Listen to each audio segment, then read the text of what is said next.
टुनटुनी ससुराल में बहुत से सपने सजाकर आई थी। सोचा था बंटी की नौकरी है, अच्छा घर है, जो तंगी मायके में देखी है वो ससुराल में नहीं मिलेगी। छोटा परिवार है, बंटी की 2 बहनें और माँ है, पिताजी थे नहीं। ससुराल में राज करूंगी। कुछ दिन बहुत अच्छे बीते, मगर एक दिन पता चला कि बंटी की नौकरी छूट गई। सारे सपने हवा हो गए। अब हम क्या करें बंटी, कहाँ से खर्चा चलेगा? अभी तुम्हारी 2 जवान बहनें भी कुंवारी हैं, उनकी भी शादी करनी पड़ेगी। कैसे होगा सब? क्या करूं टुनटुनी, कंपनी घाटे में चल रही थी इसलिए बंद हो गई, पर तुम चिंता मत करो, सब ठीक हो जाएगा।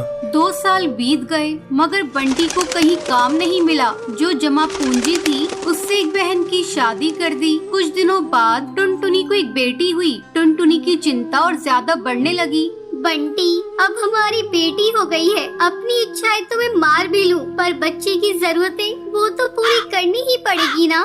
जानता हूँ, कोशिश कर तो रहा हूँ। और 1 साल बाद टुनटुनी ने एक और बेटी को जन्म दिया। बंटी की माँ बोली, बंटी, तेरी एक बहन की शादी तो हो गई, मगर बेटा अभी दूसरी भी है, उसका क्या होगा? माँ, ये घोंसला बेच देते हैं, कुछ दिन किराए पर रह लेंगे। मैं क्या करूँ, दिन रात कोशिश में लगा रहता हूँ, पर कहीं काम मिल ही नहीं रहा।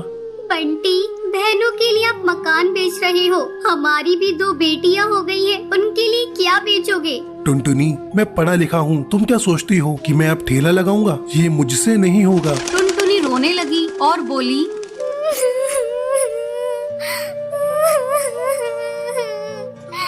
तो क्या मैं अपने बच्चों के लिए 10 रुपए के अनाज के लिए भी तरसती रहूं? दोनों बच्चियां दाने के लिए रोती रहती है, क्या पानी से उनका पेट भरती रहूं? जब तक कोई नौकरी नहीं मिलती तब तक तो कुछ कर ही सकते हो, या मुझे ही काम करना पड़ेगा?